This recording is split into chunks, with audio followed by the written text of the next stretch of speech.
stop calling it a cyber war. That term has meaning, so let's talk about it. And if you're watching this, I am talking a bit more directly to folks like SomeOrdinaryGamers, who has a ton of excellent videos on his channel. And I have a link down in the description if that's something that might interest you. He's taken a dive into some cybersecurity topics, which to his credit, I definitely like that he's doing. He's talked about things like the lapses hacks, he's talked about emotet, and I think that that is excellent. I'm glad that he's doing that, and I think that his breakdowns are fairly good. He also wraps them up with some good tips and tricks on how to defend yourself, which again, I applaud. It's great seeing somebody with a channel and an audience of his size taking this kind of thing seriously and talking about it openly. However, sometimes he says some things that aren't exactly accurate. More specifically, he's been opening some of those cybersecurity videos by saying that we're in the middle of the biggest cyber war in human history. Obviously, I made a video where I talked about a great cyber war is about to happen, and I'm not joking. There have been cyber attacks going out to Nvidia,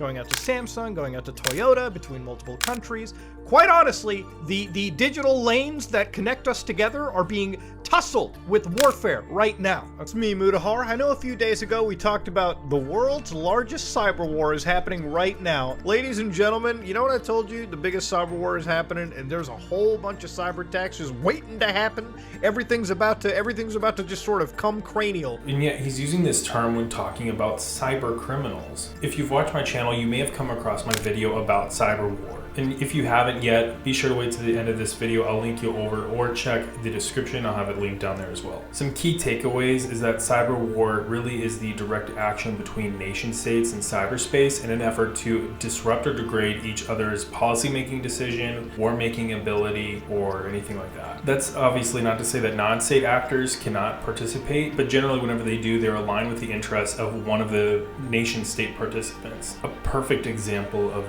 this in play is the war in Ukraine. Russian and Ukrainian hackers are targeting each other. They're targeting the nations of Russia and Ukraine. And it's not in an effort to make money, it's in an effort to disrupt each other's ability to fight in this war. You even have non-state actors like Conti and Anonymous, to name just a couple, also engaging in this war. But again, they're really in support of either side, with Conti on the side of Russia and Anonymous on the side of Ukraine. Now, thus far, it appears that that has been limited to just Ukraine and Russia, which is a good thing. And that's really the point of this video, is that's because the term cyber war has consequences. Right now, both sides are hacking each other because, well, Russia and Ukraine are obviously at war. Like literally, they are shooting each other. What either side does in cyberspace can have an impact on the battlefield. However, I don't think that it will shape the outcome of this war. I think what happens on the battlefield obviously is going to be the main driver of how this war ends. But certainly actions in cyberspace can shape the battlefield and influence the way forces are maneuvered and the way that the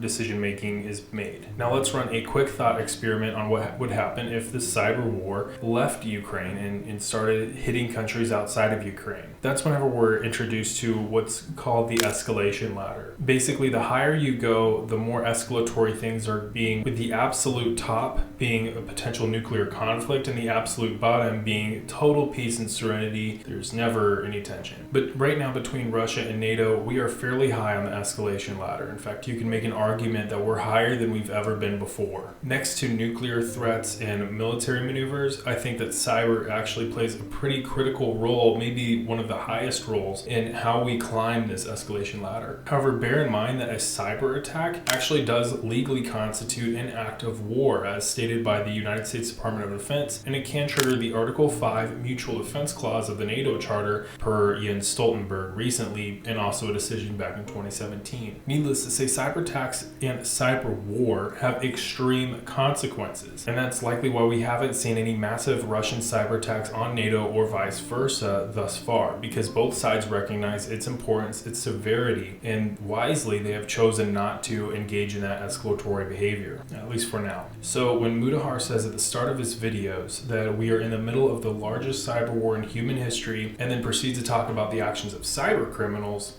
simply put, it seems to me like at best it's just a blatant misunderstanding of the term cyber war and its importance, or at worst an attempt to basically stir up fear in the audience and get them to watch more of his video. And again, don't get me wrong, I don't want this to seem like I'm throwing shade or hate. I really do think that he has a great video on Emotet, a great video on the NVIDIA hack with Lapsus, and he finishes up with some excellent tips on how to secure yourself. So again, I have a link to his channel down in the description. Do check it out if it's something that you would enjoy. However, I do think that if we're going to use the term cyber war, we should use it accurately, and we shouldn't be stirring up fear in such a sensitive area as this, especially whenever we are in the middle of a giant war in Ukraine and the possibility for a global conflict, not just in cyberspace, certainly is higher than it's been in quite a long time. And especially trying to do that when talking about the actions of cyber criminals like Emotet or Lapsus, that really, it just doesn't make any sense. It's not a responsible use of that term. Think of it this way, if a bunch of criminals go out and rob a bank, we wouldn't call that an act of war. That's simply just crime, and we would send the police. Now let's imagine in the same town a platoon full of soldiers from a foreign government on a sanctioned operation and in uniform with their flag patches go and blow up the police station. Yeah, that would be much closer to an act of war. That's basically the difference between what Lapsus is doing and, like, say, what Sandworm would be doing.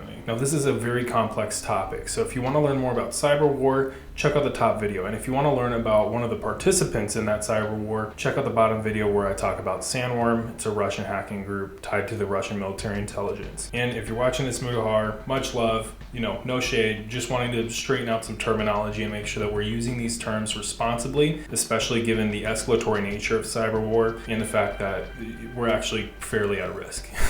So if this video was helpful for you, be sure to drop a like and comment your favorite animal. I'll see you all next time. Bye.